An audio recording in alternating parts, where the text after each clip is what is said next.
Principle number 3. Never enter someone's personal space before they give you a sincere invitation.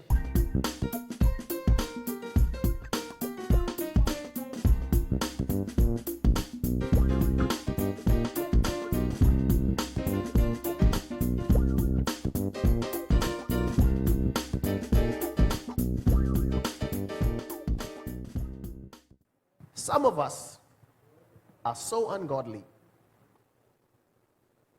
that people will scorn us, insult us, drive us away, and we still return for more bad treatment.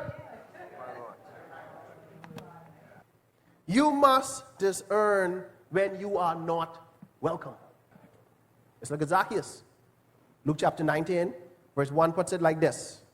Jesus entered Jericho and made his way through the town.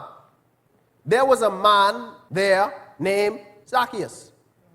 He was the chief tax collector in the region, and he had become very rich. He tried to get a look at Jesus, but he was too short to see over the crowd. So Zacchaeus was interested in seeing Jesus. Verse 5 says, when Jesus came by, he looked up at Zacchaeus and called him by name. Zacchaeus, he said, quick, come down. I must be a guest in your home today.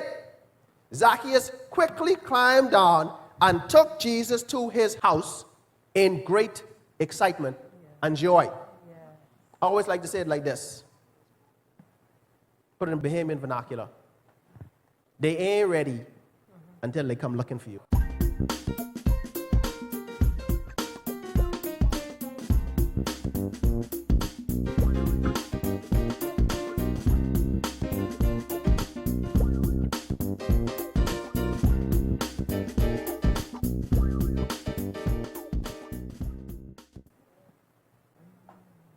You ever heard about throwing pearls before swine?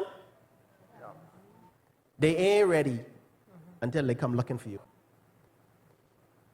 Too often, we are trying to interact with and convert people who have no interest in us.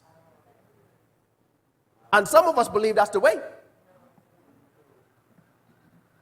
Deuteronomy chapter 24, verse 10 and 11 puts it like this. If you lend anything to your neighbor, do not enter his house to pick up the item he is given as security. You must wait outside while he goes in to bring it out to you. Principle number 3. Never enter someone's personal space before they give you a sincere invitation. And I say sincere because there are some people who can tell you, come on, but you know they don't mean that. In fact, in Luke chapter 14, verse 10, it tells you take the lowest place at the foot of the table and you wait for them to bring you up a little further.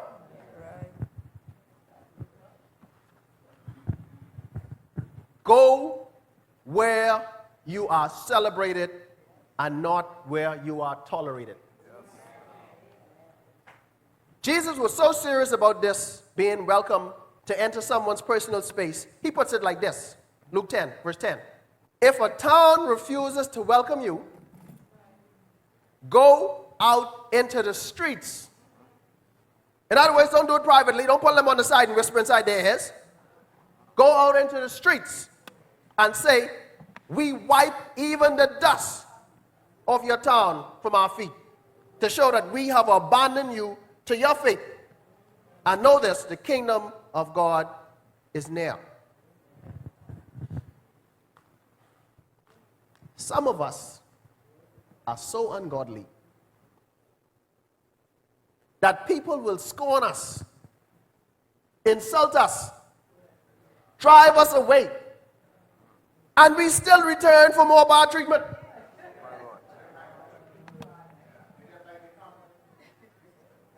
Some people apparently just like bad treatment. You know how many times I've been around certain people And I know they into me. And they putting on this front. You know, they asking me, well, why you ain't come sooner? That time I say in my mind, boy, because I like good treatment.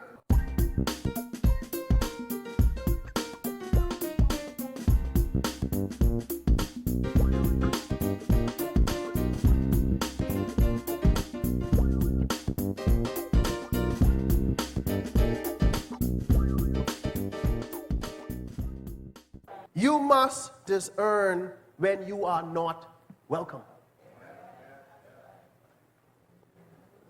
Proverbs 23:9, New Living Translation, says, don't waste your breath on fools, for they will despise the wisest advice. Proverbs 14:7, go from the presence of a foolish man when thou perceivest not in him the lips of knowledge. I am giving you license this morning to realize that you don't have to try to evangelize everybody. Especially in the Bahamas, most people know the steps to be saved. And so you're really beating a dead horse. In fact, after a while, I could blame you for them not coming, because you're running them down trying to put gold in their pocket. Eat thou not the bread of him that had an evil eye. Proverbs 23, starting at verse 6. Neither desire thou his dainty meats. For as he thinketh in his heart, so is he. Eat and drink, saith he to thee, but his heart is not with you. You must discern when you're not welcome. Principle number 4. Avoid environments with people who just tolerate your presence.